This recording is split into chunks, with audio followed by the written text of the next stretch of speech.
Okay, तो अब start करते हैं 6 नंबर का जो क्वेश्चन था 2014 में जो क्वेश्चन आया था.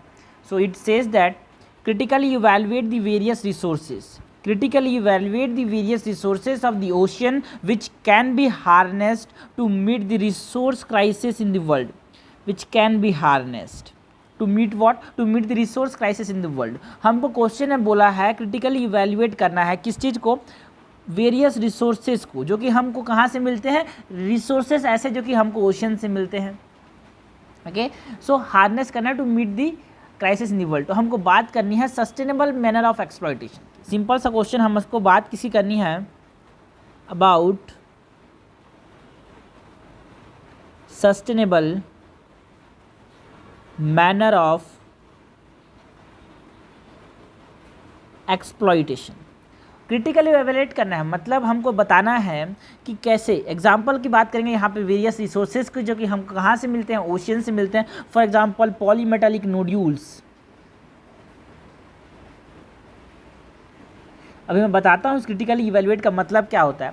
सबसे पहले तो पॉलीमेटालिक नोड्यूल्स, ये जो डायग्राम में आपको ये जो दिख रहे हैं ये सब नोड्यूल्स हैं. ये कौन से नोड्यूल्स हैं? दिस आर पॉलीमेटालिक नोड्यूल्स, जिसमें क्या दिखते हैं अपने को? इसमें डिफरेंट प्रकार के मिनरल देखने को मिलते हैं. So here we find different minerals.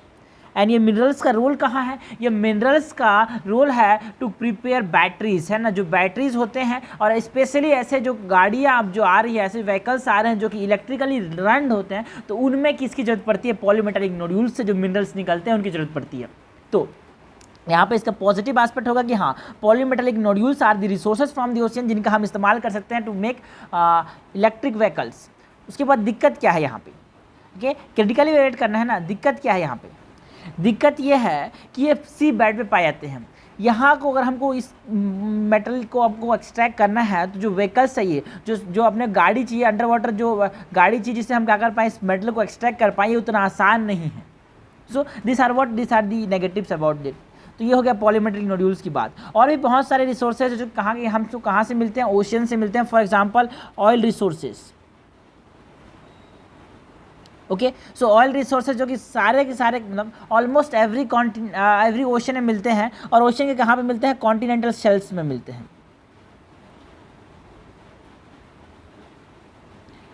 ठीक है. सो इस एग्जाम्पल की बात करें तो शाखलिन रिजर्व्स की बात कर सकते हैं, यहाँ पे बॉम्बे हाई की बात कर सकते हैं. सो यहाँ पे अपने को इस तरह से रिसोर्स मिले. अब दिक्कत क्या है? दिक्कत ये है कि यहाँ पे जब ये इसको एक्सट्रैक्ट करते हैं ऑयल को, तो अगर गलती से भी ऑयल स्पिल्स हुआ तो बहुत ज़्यादा मराइन एनिमल्स को डैमेज करेगा, इकोसिस्टम को डैमेज करेगा. तो इसके नेगेटिव एस्पेक्ट हो गए. पॉजिटिव एस्पेक्ट कि हाँ, हमारे पास ऑयल की कमी है तो ये हमारे ऑयल की कमी को फुलफिल करेंगे, ये पॉजिटिव हो गया. नेगेटिव क्या होगा? अगर ऑयल स्पिल हुआ तो ये बहुत ज़्यादा डिवास्टेशन कज कर सकता है. उसी प्रकार और भी रिसोर्सेज है. फॉर एग्जाम्पल यहाँ पे हम बात कर सकते हैं अबाउट द मेडिसिनल रिसोर्सेज, कि कैसे हमको बहुत सारे ऐसे सी वीड्स हैं, ओके, समुद्री घास हैं, जिससे हमको क्या देखने को मिलता है? बहुत सारे मेडिसिनल प्रॉपर्टीज़ हैं इनके पास. बहुत सारे डिसीज़ को ट्रीट कर सकते हैं, ट्रीट कर सकते हैं. तो उससे क्या हो रहा है? हम जा रहे हैं मेडिसिनल प्लांट को एक्सट्रैक्ट तो कर रहे हैं, बट ऐसा नहीं है कि हाँ ये फायदा हो गया अपने पास. नुकसान क्या है? आने ना कि हमको क्रिटिकली इवैल्यूएट करना है. इस चीज़ को मत भूलना कि हमको दोनों पक्ष रखने हैं. फायदे की बात भी रखनी है, नुकसान की बात भी रखनी है. तो फायदा क्या हो रहा है कि अपने मेडिसिनल प्लांट्स मिल रहे हैं, बहुत सारे डिसीज़ क्योर हो रहे हैं. दिक्कत क्या है कि जो सी वीड्स हम एक्सट्रैक्ट कर रहे हैं उसके आसपास बहुत सारे और भी एनिमल्स हैं जो सी वीड्स पे डिपेंड कर रहे हैं. तो अगर हमने सी वीड्स को एक्सट्रैक्ट कर लिया तो जो फूड चेन है वो डिस्टर्ब हो जाएगा. अगर फूड चेन डिस्टर्ब हो गया तो यहाँ पे बायोडाइवर्सिटी का लॉस हो जाएगा. So this is a negative aspect with respect to medicinal resource. ऐसा नहीं कि सिर्फ इतने अच्छे, और भी बहुत सारे रिसोर्स है. फॉर एग्जाम्पल अगर हम फिशरीज की बात करें, सो फिशरीज में क्या है? हम करते थे, हम मछली पकड़ते हैं, ठीक है, अपने को मछली चाहिए because it is employment opportunities for many communities, और खाना है ये बहुत कम्युनिटीज़ के लिए. तो उसके बाद दिक्कत क्या है? तो पॉजिटिव्स हो गया कि हाँ ये रिसोर्स जो है बहुत सारे खाना है, बहुत सारे मेडिसिन यहाँ पे मिलते हैं, ये सब बात कर सकते हैं. बट दिक्कत क्या है कि जब हम क्या करते हैं, bottom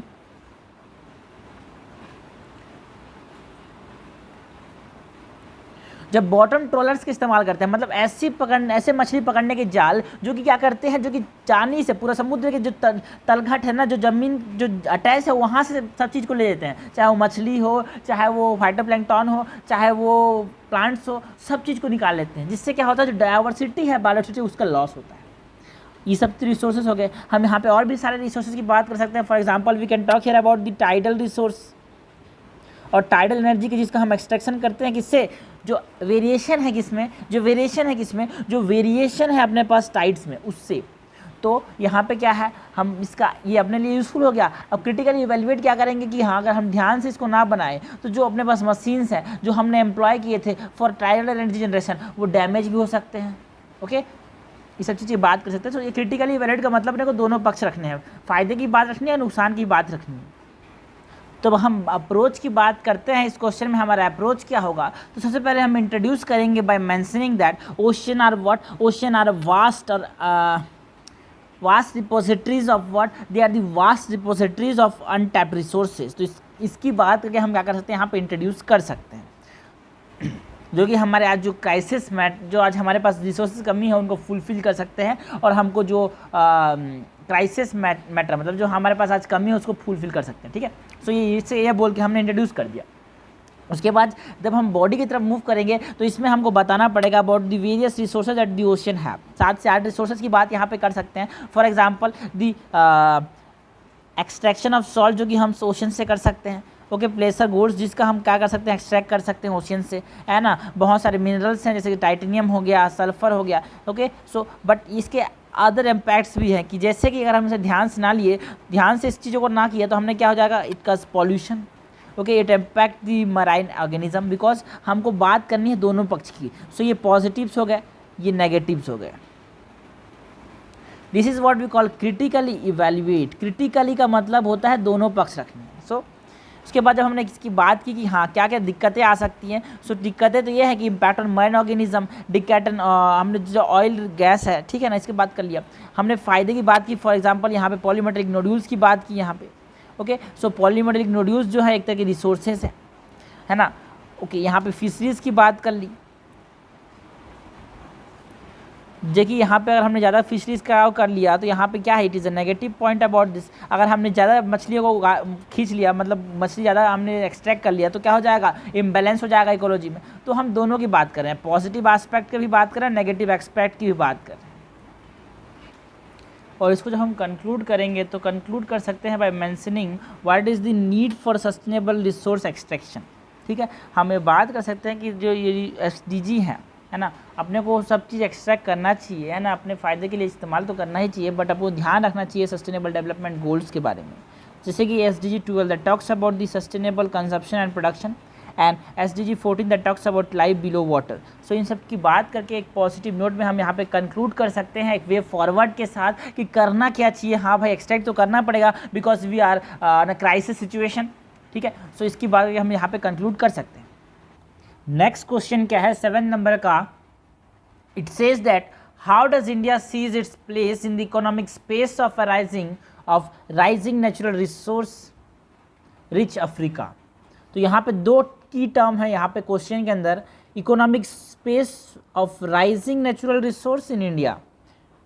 economic space for what, rising natural resource rich in Africa.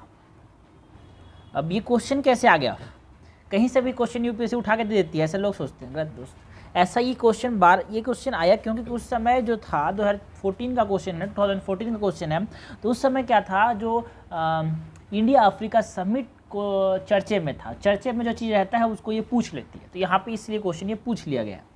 और उस साल प्रीलिम्स में भी एक क्वेश्चन आया था इससे रिलेटेड, और उस समय डिस्कशन में क्या था कि हाँ, इंडिया और चाइना, इनमें से अपना ज़्यादा इम्पैक्ट कौन कर सकता है, ज़्यादा इम्पैक्ट कौन डाल सकता है अफ्रीका पे।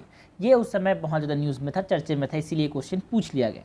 इस क्वेश्चन को हम इंट्रोड्यूस कर सकते हैं बाय मेंशनिंग दैट अफ्रीका और भारत बहुत ज़्यादा सिमिलरिटीज़ हैं, क्योंकि अफ्रीका के अंदर भी उसको अपनी economic and human resource capabilities को भी क्या करना है, उसको फाइंड आउट करना है, तो जैसे इंडिया को भी करना है। तो दोनों में सिमिलरिटीज़ है, इसलिए बहुत ज़्यादा इम्पॉर्टेंट हो जाता है कि हम क्या करें, अफ्रीका में इन्वेस्ट करें, अफ्रीका से चीज़ों को समझें। हम पे बात कर सकते हैं कि कैसे इंडिया जो है बहुत ज़्यादा इकोनॉमिक बेनिफिट्स ला सकता है इंडिया के लिए भी और अफ्रीका के लिए भी, by setting up industries in Africa and India examples दे सकते हैं कि कैसे इंडिया ने बहुत सारे प्रोजेक्ट्स लागू किए हैं, कहाँ पे, तंजानिया के अंदर, केनिया के अंदर, जिसमें उसने क्या किया, सेटअप किया, सोलर पावर प्लांट सेटअप किए, जिससे उससे क्या कर रहा है, रिन्यूएबल एनर्जी को हार्नेस कर रहा है। तो इस प्रकार से हम क्या कर सकते हैं, इंडिया का रोल बता सकते हैं अफ्रीका के अंदर, है ना। सो इन अ सस्टेनेबल मैनर, कैसे, in a sustainable manner. And also India जो है वो पीपल टू पीपल डेवलपमेंट में भरोसा रखता है। किसमें डेवलपमेंट में, पीपल टू पीपल डेवलपमेंट में भरोसा रखता है। सो इसकी बात कर सकते हैं हम, तो हम यहाँ पे हाईलाइट कर सकते हैं, ये बातें बता सकते हैं कि कैसे अफ्रीका के अंदर बहुत सारे रिच रिसोर्सेज हैं। For example gold, coffee, T, diamond, crude oil, cold, है ना, डायमंड हो गया, प्लेटिनियम हो गया, एल्यूमिनियम हो गया, कॉफ़ी हो गया, फिशरीज हो गए। सो इन सब चीज़ की बातें हम कर सकते हैं यहाँ पे। और यहाँ पे हाईलाइट करते हुए आप यही बता सकते हैं कि जो कॉफ़ी है ना, सॉरी एक टी है जिसको ग्रीन नहीं पिंक टी बोलती है। पिंक टी कहाँ मिलता है, केनिया के अंदर मिलता है, जो कि one of the costliest T है दुनिया के अंदर। So you have mineral resources and उससे अलावा हम ये बोल सकते हैं कि वहाँ पे क्या है, डेमोग्राफिक रिसोर्सेज, मतलब जो पॉपुलेशन है, वहाँ की जो पॉपुलेशन है वो वर्किंग एज पॉपुलेशन में बदल रही है हमारे देश के से। तो यहाँ पे हम क्या कर सकते हैं, जो डेमोग्राफिक डिविडेंड्स है, जो डेमोग्राफिक प्रॉफिट्स हैं, उसका हम यहाँ पे लाभ उठा सकते हैं। तो क्या कर सकते हैं हम क्या कर सकते हैं, पार्टनरशिप बना सकते हैं ना, को डेवलपमेंट को आगे बढ़ा सकते हैं। तो इस आंसर को हम इंट्रोड्यूस कैसे करेंगे, सो इंट्रोड्यूस करेंगे by highlighting the richness of resource that we see in Africa. जहाँ पे एग्जांपल्स देंगे, ऑयल बहुत ज़्यादा है यार वहाँ पे, गैस बहुत ज़्यादा है, कॉपर ज़्यादा है, बॉक्साइट ज़्यादा है, कोल बहुत ज़्यादा है, डायमंड ज़्यादा है, रेयर अर्थ मेटल वहाँ पे देखने को मिलते हैं। और बॉडी पार्ट में हमें बताएंगे कैसे अफ्रीका के जो रिसोर्स हैं वो इंडिया को, अफ्रीका को साथ साथ बेनिफिट प्रोवाइड करेंगे, है ना। So it will provide the benefit to both the nations, ठीक है। कैसे, by technology transfer, okay, by resource development, okay, and by employment generation. So ये अपने पास क्या है, कैसे ये बेनिफिट प्रोवाइड कर रहे हैं, सो इन व्हाट वे, पहले तो ये बात करेंगे दोनों देश को कैसे बेनिफिट प्रोवाइड कर रहा है। उसके बाद हम यहाँ पे बता सकते हैं कि कैसे जो चाइना है उसका जो यहाँ पे पॉलिसी है वो ये है कि एक्सप्लॉइट करो, जैसे द बेनिफिट लो, बट हमारा क्या है यहाँ पे, more people to people participation, ठीक है। हम यहाँ पे बात करते हैं को पार्टनरशिप की, को डेवलपमेंट की। हम फोकस किस पे करते हैं, फोकस करते हैं ग्रोथ एंड डेवलपमेंट। सर ये सब चीज़ हम यहाँ पे बता सकते हैं कि कैसे चाइना से हमारा जो अपना पॉलिसी है वो डिफरेंस कैसे है। तो ये बॉडी में हम इंक्लूड कर सकते हैं, थ्रेट इन्वॉल्विंग दी चाइना, इसकी बात कर सकते हैं बॉडी में। उसके बाद जब हम इस कंक्लूड करेंगे तो यहाँ पे ये बताएंगे कैसे बहुत ज़्यादा सिमिलरिटीज़ है हमारे अंदर। इन टर्म्स ऑफ बात करेंगे कैसे नाइजीरिया के अंदर, इंडिया के अंदर बहुत ज़्यादा पॉपुलेशन देखने को मिलेगा इन 21st सेंचुरी, इसकी बात करेंगे हम। So in long term we have to learn from each other in terms of social realization, economic capabilities, resource utilization, human capital and etcetera. कर सकते हैं कि हमको किस पे फोकस करना चाहिए, पीपल टू पीपल डेवलपमेंट में फोकस करना चाहिए, पीपल टू पीपल पार्टनरशिप में फोकस करना चाहिए। सो this is all about the question. तो इस प्रकार के जो क्वेश्चन है ना वो तभी आते हैं जब कोई बात चर्चे में हो। तो इससे हमको क्या समझ के रखना है कि हाँ कोई भी टॉपिक अगर रिलेवेंस में चल रहा है, ठीक है, I2 U2 हो गया, फिर कोई सी भी ऐसी बात चर्चे में चल रही है, तो हमको ये ध्यान रखना है कि उस पर क्वेश्चन आ सकता है, चाहे वो पेपर 1 में आए, 2 है, GS पेपर 1 में 2, 3, 4, 5 कहीं भी आए, 5 तो होता नहीं है, तो कहीं भी आ सकता है, इसको ध्यान में रखना हो, किसी प्रकार से भी आ सकता है लेकिन आ सकता है। नेक्स्ट क्वेश्चन क्या है 8 नंबर का, ये हमसे बोल रहा है whereas the British planter had developed tea gardens all along the Shivaliks and Lesser Himalayas from Assam to Himachal Pradesh. In effect, they did not succeed beyond the Darjeeling area. Explain. तो ये question हमसे बात किसकी कर रहा है ना। सबसे पहले तो हमको बात करनी पड़ेगी इसके इंट्रोडक्शन वाले में कि what are the conditions that are required for the growth of tea, ठीक है। तो इसको हम इंट्रोडक्शन फिर initial part of the body में इंक्लूड कर सकते हैं, the conditions that are required for growth of tea. तो यहाँ पे हमको बात करनी है कैसे जो टी कल्टीवेशन है, जो सॉरी टी प्लांटेशन है, वो दार्जिलिंग के बाद वाला एरिया मतलब बिहार और उत्तर प्रदेश वाले एरिया में क्यों नहीं हुआ, जब यहाँ पे हो रहा तो वहाँ पे क्यों नहीं हुआ, इसकी बात करेंगे। तो यहाँ पे हम पहले तो कंडीशंस की बात करेंगे, है ना। यहाँ पे हम इंट्रोड्यूस इस प्रकार से भी कर सकते हैं कि बाई मेंशनिंग दैट जो ब्रिटिश थे उन्होंने डिफरेंट कॉलोनीज जो उनके थे वहाँ प्लांटेशन एग्रीकल्चर का इंट्रोडक्शन किया। इस प्रकार से हम इंट्रोड्यूस भी कर सकते हैं। और यहाँ पे हम बताएंगे what are the conditions that are required for the growth of tea. ठीक है, तो पहले कंडीशन की बात करते हैं, उसके बाद क्यों नहीं किया उधर बात करेंगे। ठीक है, इंट्रोडक्शन में हम क्या करेंगे, हम बताएंगे कैसे we need a sloped land surface and excessive rainfall और गुड अमाउंट ऑफ रेनफॉल की बात करेंगे। And also a well drained soil is also required for tree plantation, for tea plantation, well drained soil, ये इसकी ज़रूरत है हमने को, ये सब की बात करेंगे। लेकिन हम ये बताएंगे उसके बाद कि दार्जिलिंग के बाद वाला एरिया, मतलब जो बिहार वाला एरिया है और जो उत्तर प्रदेश वाला एरिया है, यहाँ पे क्यों क्या नहीं हुआ, यहाँ पे क्यों टी कल्टीवेशन एक्सटेंड नहीं हुआ। तो हम बात करेंगे कि कैसे उस समय जो इट इज़ मेनली बहुत सारे पॉलिटिकल कारण भी थे, बट मेन कारण यहाँ पे हम बात करेंगे the absence of cheap labour and efficient transportation facility वहाँ पे नहीं थी, and the absence of efficient transportation. तो एफिशिएंट ट्रांसपोर्ट कहाँ पे था, दार्जिलिंग में था, बिल्कुल था, है ना, आसाम वाले रीजन में था, बिल्कुल था, क्योंकि वहाँ पे कौन सी पोर्ट थी, कलकत्ता पोर्ट था, तो वहाँ से हम लोग ट्रांसपोर्ट कर देते थे चीज़ों को। अप्रोच क्या होगा, इंट्रोड्यूस करेंगे यहाँ पे by mentioning about the development of tea gardens by the British, कैसे उन्होंने क्या किया, टी गार्डन्स डेवलप किए, है ना, कहाँ पे किए, लेसर हिमालयाज़ वाले रीजन में, और ये अराउंड 80% जो प्रोडक्शन था इस रीजन में उसको कंट्रीब्यूट करता था। यहाँ पे हम एक रफ मैप बना के भी यहाँ पे बता सकते हैं कि कैसे, एक रफ मैप, ठीक है ना, रफ मैप बना के हमने बताया, सपोज ये वाला अगर यहाँ पे रीजन बताया तो यहाँ पे हम यहाँ पे बता सकते हैं कि हाँ इन रीजन्स में यहाँ पे होता था प्लांटेशन, है ना। सो एक रफ मैप बना के हम यहाँ पे इंट्रोड्यूस कर सकते हैं। उसके जब बॉडी में जाएंगे तो बॉडी में हम बात करेंगे about the geographical conditions that are required for what, geographical conditions that are required for the plantation of tea. तो यहाँ पे हम बात करेंगे about the cool climate, okay. यहाँ पे हम बात करेंगे deep clay soil permitting terrace farming, ठीक है, दैट इज़ वेल डिमांड और वेल ड्रेन्ड सॉइल, मतलब हम बात करेंगे कि जो सॉइल होना चाहिए वो ड्रेन होना चाहिए, मतलब ज़्यादा स्टीप स्लोप भी हुआ ना तो यहाँ पे टॉप सॉइल है वो बह के चला जाएगा, सो एक ग्रेजुअल स्लोप होना चाहिए, ठीक है। तो इसकी बात करेंगे। एंड ईयर राउंड रेनफॉल होना चाहिए, जो कि एब्सेंट है कहाँ पे, नॉर्थ बिहार वाले रीजन में, नॉर्थ बिहार और नॉर्थ यूपी वाले रीजन में ये एब्सेंट है, इसीलिए तो क्या नहीं होता, वहाँ पे एक्सटेंड नहीं हो पाया, क्या प्लांटेशन वहाँ पे एक्सटेंड नहीं हो पाया। तो हमने यहाँ पे कारण भी बताया इस चीज़ का। उसके बाद हम आगे बढ़ेंगे और बताएंगे कि कारण क्या था, the reason for the lack of development beyond Darjeeling, यही तो अपना पेन पार्ट है क्वेश्चन का। तो इसको हम बताएंगे because of the absence of deep clayey soil, जो दार्जिलिंग के बाद वाले रीजन में क्या नहीं हो पाया, टी प्लांटेशन का डेवलपमेंट नहीं हो पाया, ठीक है ना। मॉइस्चर विंड का प्रेजेंस जो था वो ठीक से नहीं था यहाँ पे, और बहुत सारा कारण था, है ना। सो ईयर राउंड रेनफॉल नहीं होता था वहाँ पे, तो जिससे जो कि बहुत ज़्यादा ज़रूरत है, दी रेनफॉल की बहुत ज़्यादा ज़रूरत पड़ती है इन टी प्लांटेशन, जो कि वहाँ पे नहीं था। और हम यहाँ पे और भी कारण की बात कर सकते हैं। फॉर एग्जांपल यहाँ पे ज्योग्राफिक रीजंस थे, ओके, यहाँ पे इकोनॉमिक रीजंस थे। इकोनॉमिक रीजंस में क्या था, the absence of what, the absence of cheap labour in which region, in the absence of cheap labour in the upper Bihar और अपर यूपी पार्ट रीजन, ठीक है। लेकिन हम लोग जब असम की बात करते थे, दार्जिलिंग वाला एरिया की बात करते थे, तो वहाँ पे जो लेबर थे वो झारखंड वाले रीजन से आ जाते थे, जो कि चीप होते थे, ओके। सभी सब की बात करेंगे। And there are also cultural factors, cultural factors के अंदर क्या क्या आ जाएगा, the presence of indigenous and tribal population और other areas such as Himachal Pradesh and Doon valley, okay. इसकी वजह से यहाँ पे टी प्लांटेशन हो जाता था, but in the Bihar region यहाँ पे देखने को नहीं मिलता था। And we can conclude by mentioning in brief the reason for the lack of tea development, in brief the reason for the lack of tea development beyond Darjeeling. So इस question में सबसे इंपॉर्टेंट क्या रहेगा, एक ब्रीफ, एक rough diagram बना के हमको बताना पड़ेगा कि हाँ जो आज का जो शिवालिक वाला जो रीजन है वो पहले किसका पार्ट नहीं था, ब्रिटिश इंडिया का पार्ट नहीं था, इसलिए वहाँ पे वो क्या नहीं कर पाते थे, एक्सटेंड नहीं कर पाते थे किसको, टी प्लांटेशन को। सो इन ब्रीफ हम यहाँ पे कंक्लूड कर देंगे।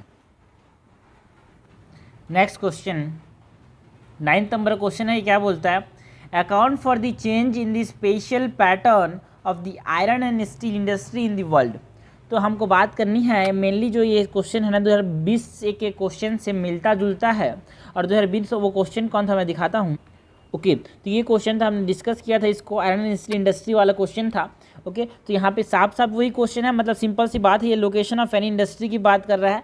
तो वहीं भी हमको नेक्स्ट क्वेश्चन में, उसी क्वेश्चन में भी हमको यही बात करना है about the location factor for iron and steel industries की, ओके। सो यहाँ पे क्वेश्चन में सिंपल सी बात हमको किसकी करनी है, the location factor for iron and steel industry.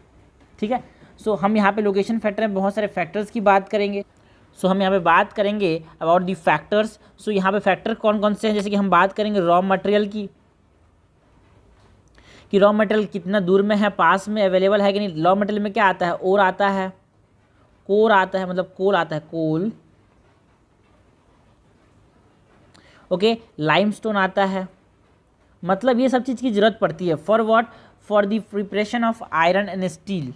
तो इसीलिए यहाँ पे क्या है, source of industry is important, sorry source of raw material is important for setup of any iron steel industry. ठीक है, तो पहला रॉ मटेरियल हो गया। यहाँ पे हम एग्जांपल दे सकते हैं about the Durgapur iron and steel power plant, जो वहाँ पे रानीगंज वाला जो एरिया है जहाँ पे कोल निकलता था, तो कोल जरूरत थी, रॉ मटेरियल है कोर, तो ना, तो जब कोल निकलता था तो उसके iron and steel power plant जो दुर्गापुर में है वहाँ पे वो सप्लाई करता था, जिससे वो चलाता था। लेकिन अब क्या होने लगा, जो रानीगंज जो कोल फील्ड्स थे वहाँ पे धीरे धीरे कोल खत्म होने लगा, तो अब क्या होगा, अब आसपास के रीजन से कोल मंगाया जाने लगा, तो क्या होगा, ट्रांसपोर्टेशन का कॉस्ट बढ़ेगा। So it is also a factor. तो यहाँ पे हम ऐड कर सकते हैं about transport closeness to market, क्योंकि कितना दूर, देखो जापान के अंदर हम यहाँ पे एग्जांपल दे सकते हैं कि जापान में जो योकोहामा बेल्ट है वहाँ पे आयरन का कोई सोर्स नहीं है, बट वहाँ पे जो मार्केट अवेलेबल है ना, मार्केट के वजह से यहाँ से आयरन स्टील जा रहा है, वहाँ मैन्युफैक्चर होता है। सो it is also a factor for the iron steel industry का जो लोकेशन है उसका लिए, है ना। तो यहाँ पर हम अदर इंडस्ट्रियल फैक्टर की बात कर सकते हैं,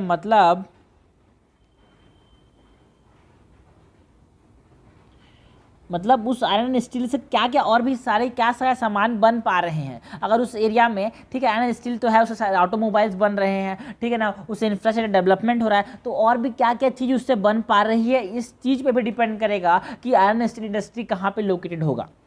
so this are all the factors for the location of iron steel industries. तो जब इस क्वेश्चन को हम इंट्रोड्यूस करेंगे तो यहाँ पे हम इंट्रोड्यूस कर सकते हैं about mentioning the pattern of iron steel industry location, कि कहाँ पे ये लोकेशन कैसे शिफ्ट हो रहा है विद दी हेल्प ऑफ, मतलब क्यों शिफ्ट हो रहा है, because of the changing, it is changing since the industrial revolution. ठीक है, और यहाँ पे हम क्या कर सकते हैं, एक छोटा सा मैप बना सकते हैं, रफ मैप की आयरन स्टील इंडस्ट्री कहाँ पे है दुनिया भर में। ठीक है, तो इससे क्या होगा, वैल्यू एडिशन होगा, थोड़ा से आधा से एक बार ज़्यादा मिलने के चांसेस बढ़ जाते हैं। ठीक है, तो एक रफ मैप, वर्ल्ड मैप बना के उसमें बता देंगे कि हाँ कौन कौन से रीजन है वर्ल्ड के अंदर जहाँ पे आयरन स्टील इंडस्ट्रीज लोकेटेड है, इसकी बात कर सकते हैं यहाँ पे। उसके बाद जब हम बॉडी में मूव करेंगे तो बॉडी में हम बात करेंगे what are the changes that is happening in the location of iron steel industry during time. ठीक है ना, पहले क्या होता था, जो ये आयरन स्टील पावर प्लांट थे ये कहाँ पे लोकेटेड होते थे, पहले जो थे ये लोकेटेड होते थे नियर दी फॉरेस्ट। ठीक है ना, तो यहाँ पे हम विश्वेश्वरैया पावर प्लांट की बात कर सकते हैं, किसकी बात कर सकते हैं, यहाँ पे हम Visvesvaraya iron steel power plant जो है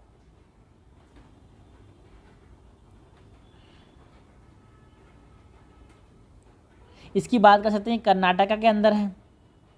ठीक है, सो पहले क्या होता था, ये फॉरेस्ट के पास लोकेटेड होते थे, बट समय के साथ क्या होने लगा, ठीक है ना, समय के साथ क्या होने लगा, अब कोल की डिमांड बढ़ने लगी। ठीक है, सो कोल के माइंस के आसपास लोकेटेड होने लगे, जैसे कि एग्जांपल दे सकते हैं हम Bhilai iron steel power plant का। ठीक है ना, हम यहाँ पे राउरकेला स्टील पावर प्लांट का एग्जांपल दे सकते हैं, स्टील प्लांट का एग्जांपल दे सकते हैं, जहाँ पे क्यों वहाँ पे लोकेटेड है, वो एरिया जो है वहाँ पे कोल की अवेलेबिलिटी है। जब कोल की अवेलेबिलिटी है तो वो फर्नेस में काम आता है for melting of the iron, इसलिए इसके पास लोकेटेड है। पर धीरे धीरे क्या होने लगा, धीरे धीरे ट्रांसपोर्टेशन एक इंपॉर्टेंट फैक्टर बनने लगा, जिसके वजह से चाइना ने क्या किया, जो आयरन स्टील पावर प्लांट से, आयरन स्टील प्लांट से इंडस्ट्रीज थे वो कहाँ पे, along the eastern margin of the country इसको लोकेट करना चाहिए, क्योंकि वहाँ पे ट्रांसपोर्टेशन इंपॉर्टेंट रोल बनेगा। और धीरे धीरे क्या होने लगा, धीरे धीरे अब ये मार्केट इंपॉर्टेंट फैक्टर बनते गया। तो जब इंपॉर्टेंट फैक्टर मार्केट बनते गया तो जो आयरन स्टील पावर प्लांट्स थे वो नियर दी मार्केट लोकेटेड होने लगे, जैसे कि हम योकोहामा की बात कर सकते हैं, है ना। यहाँ पे बहुत सारे एग्जांपल्स दे सकते हैं।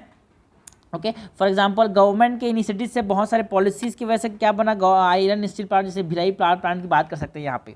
ओके, एग्जांपल्स दे सकते हैं दुनिया भर के पावर प्लांट्स की, जिसमें हम यहाँ पे रूर वैली जो कि जर्मनी के अंदर है इसकी बात कर सकते हैं। So this is what you have to write on body part.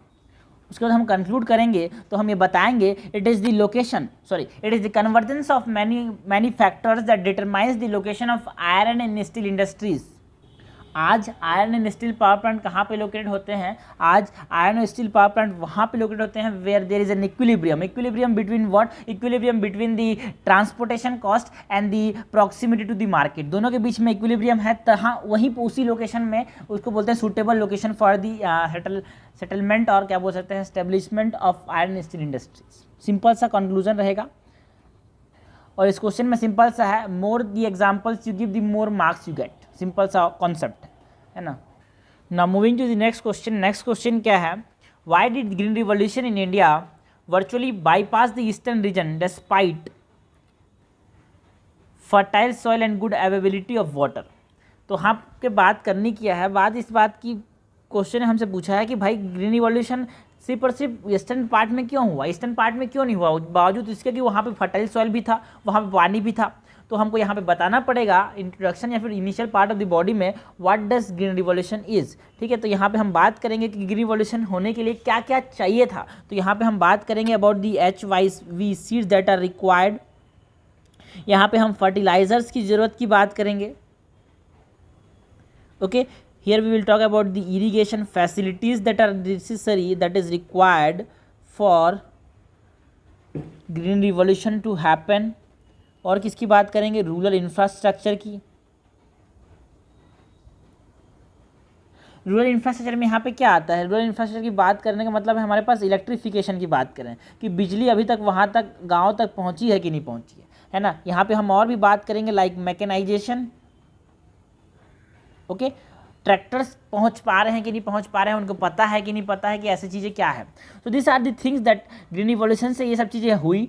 But ये सब चीज़ें जो अपने पास वेस्टर्न पार्ट ऑफ इंडिया था, पंजाब हरियाणा वाला और वेस्टर्न पार्ट ऑफ राजस्थान, हम लोग बात की वेस्टर्न या फिर नॉर्दर्न पार्ट ऑफ राजस्थान, वहाँ पे क्या था, जो लैंड होल्डिंग थी, जो किसान थे वहाँ पे, उनके पास जो ज़मीन का जो होल्डिंग थी ना वो बहुत ज़्यादा थी। तो यहाँ पे जो फार्मर्स थे वो लार्ज फार्मर्स थे, उनके पास लैंड होल्डिंग ज़्यादा थी कहाँ पे? वेस्टर्न पार्ट में।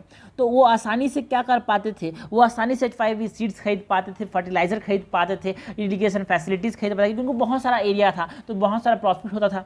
बट छोटे किसान जो कहाँ पे थे? ईस्टर्न पार्ट में थे, वहाँ पे जो लैंड होल्डिंग थी वो कम थी, वहाँ पे जो गवर्नमेंट थी वो वो अवेयरनेस नहीं फैला पाती थी, है ना, फैला पा रही थी। और ये बोल सकते हैं कि वहाँ पे जो फार्मर्स थे, है ना, उनको उतना वहाँ तक इलेक्ट्रिसिफिकेशन भी नहीं पहुँच पाया था, तो वहाँ पर रूरल इंफ्रास्ट्रक्चर की कमी थी। सो ये सब चीज़ें की हम बात कर सकते हैं। एंड इसके लिए गवर्नमेंट ने बहुत सारे मेजर्स भी लिए थे, लाइक फॉर एग्जांपल यहाँ पे bringing green revolution to eastern India, इसकी बात यहाँ पे हम कर सकते हैं। और इस चीज़ की और भी बात कर सकते हैं कि कैसे वहाँ पे पानी जो था वो सिर्फ और सिर्फ जो ईस्टर्न पार्ट में थे वो मानसून पर डिपेंडेंट थे, क्योंकि वहाँ पे कोई भी कैनाल्स नहीं थे। बट अगर हम यहाँ पे वेस्टर्न पार्ट मतलब वेस्टर्न इंडिया की बात करें तो वहाँ पे क्या था, कैनाल्स डग हुए, बहुत सारे बोलवेज डग हुए, जिससे वहाँ पे पानी की फैसिलिटीज़ बढ़ी। सो उससे ग्रीन रिवॉल्यूशन उधर आया, बट यहाँ पर नहीं आ पाया ईस्टर्न पार्ट। उसके बाद जब हम इस क्वेश्चन में अप्रोच की बात करेंगे तो सबसे पहले हम इंट्रोड्यूस करेंगे, ब्रीफ में इंट्रोड्यूस करेंगे what does green revolution means, एकदम ब्रीफ में। ठीक है, इसके हिस्टोरिकल डेवलपमेंट की बात करेंगे और इसको बताएंगे कि कैसे ये 1966 में आया था during the 3rd 5-year plan. Simple सा शॉर्ट में इंट्रोडक्शन देना है। उसके बाद जब हम बॉडी की तरफ मूव करेंगे तो बॉडी में हम 2 कारण बताएंगे कि कैसे ईस्टर्न पार्ट ऑफ इंडिया में ग्रीन रिवॉल्यूशन नहीं पहुंच पाया। तो पहला हम बात करेंगे about the natural barriers. Natural barriers क्या क्या थे? नेचुरल बैरियर्स जैसे कि वहाँ पे बहुत ज़्यादा फ्लडिंग होता था, जो हिमालयन रिवर्स थे वो बहुत ज़्यादा फ्लड करते थे, वो अपना कोर्स तो चेंज करते ही करते थे, जो पूरे पूरे जो खेत होते थे सबको पूरा पानी से भर देते थे। तो ये भी कारण है कि वहाँ पे क्या नहीं पहुँच पाया, ग्रीन रिवॉल्यूशन नहीं पहुंच पाया। और एक कारण ये भी है कि वहाँ पे मैन मेड बैरियर भी थे। मैन मेड बैरियर मतलब क्या समझेंगे? अबाउट दी हिस्टोरिकल बैरियर्स, जो इंस्टीट्यूशनल और पॉलिटिकल बैरियर वहाँ पे पहले से प्रेजेंट थे। It is a type of man made barrier जिसको हम बोल सकते हैं। ओके, सो उसके बाद हम और भी बहुत सारे फैक्टर्स की बात कर सकते हैं। फॉर एग्जांपल यहाँ पे लैक ऑफ क्रेडिट अवेलेबिलिटी की बात कर सकते हैं, जो कि ईस्टर्न रीजन में नहीं था, क्योंकि जो उन लोग लोन चाहते थे ट्रैक्टर्स लेने के लिए, फर्टिलाइजर्स लेने के लिए, वो उतने आसानी से वहाँ पे मिलता नहीं था, because they have lack of institutional and political, वहाँ पे बेनिफिट्स कम थे। तो इससे हम बोल सकते हैं कि जो अपने पास जो वेस्टर्न पार्ट में थे उनके पास लार्ज लैंड होल्डर्स थे, उन्हें लार्ज ज़मीन था, बहुत नंबर, मतलब ऐसे बोल सकते हैं कि भाई एक आदमी के पास 50 एकड़ 100 एकड़ ज़मीन था, तो वो आसानी से जाके बैंक से लोन लेता था। लेकिन यहाँ पे क्या था, ऑप्शन ही नहीं, उसके पास तो 2 एकड़ ज़मीन है, तो उसके पास लोन देने वाला कोई नहीं था, तो क्या करते थे वो जाके इन्फ्लुएंस बाय द जमींदार्स, जिससे they get trapped in the debt trap, है ना, कर्ज जाल में फंस जाते थे। सो इस सब की बात कर सकते हैं। That is also cause for the benefits नहीं ले पाए ईस्टर्न पार्ट ग्रीन रिवॉल्यूशन का। और भी बात कर सकते हैं the corruption practice and maladministration at that region, ठीक है। और ऑल्सो यहाँ पे हम बात कर सकते हैं लेफ्ट विंग एक्सट्रीमिज्म की, जो वेस्ट बंगाल और सम पार्ट ऑफ झारखंड में हमने को देखने को मिला, okay. And also poor infrastructure in terms of what, poor infrastructure in terms of electricity, है ना। तो इस सब की बात हम डिटेल में बात करेंगे, जिससे क्या होगा, आंसर पे बहुत ज़्यादा निखार आएगा। सो इस तरह से हम जब कंक्लूड करेंगे तो हम कंक्लूड करेंगे बाय मेंशनिंग दैट हमारा जो फार्मर्स का इनकम तब तक डबल नहीं होगा जब हम एक पार्ट पे ही फोकस कर रहे हैं। We have to focus on the whole, मतलब होल कंट्री पे फोकस करना पड़ेगा। ऐसे ही नहीं वेस्टर्न पार्ट डेवलप करते जा रहा है और ईस्टर्न पार्ट वही का वहीं अटक गया। सो इस सब चीज़ हम क्या नहीं कर पाएंगे, जो फार्मर इनकम है वो डबल नहीं कर पाएंगे, ओके। एंड हमारे पास सस्टेनेबल डेवलपमेंट गोल 2 के बारे में बात करके यहाँ पे हम एंड कर सकते हैं क्वेश्चन को by mentioning that sustainable development goal number 2 talks about the promoting of sustainable agriculture. So the need of the hour is to study from the, क्या बोल सकते हैं, okay, the need of the hour is to bring a sustainable agriculture and learn from the, क्या बोल सकते हैं उसको, जो गलतियां हमने पास्ट में की है। और यही कोशिश कर रही है गवर्नमेंट की, जिससे हम गवर्नमेंट इनिशिएटिव की बात करें, for example the bringing of the green revolution to the eastern part of India. So इस सब फोकस कर रही है। सो इस प्रकार से हम कंक्लूड कर सकते हैं। लेकिन यहाँ पे साफ साफ मैं बोल दूँ कि जब भी क्वेश्चन लिखा जाए तो सब पैराग्राफ की फॉर्म में लिखना है। कैसे लिखना है, सब पैराग्राफ की फॉर्म में लिखना है, बुलेट पॉइंट्स में लिखने हैं, और अपने को जो भी चीज़ इंपॉर्टेंट है उसको अंडरलाइन करना है, और सब पैराग्राफ में लिखने के बाद उसके 2-3 पॉइंट, उसके 2-3 सेंटेंस उसके बारे में भी लिख लेना है, जो चीज़ लिख रहे हैं हम उसके बारे में।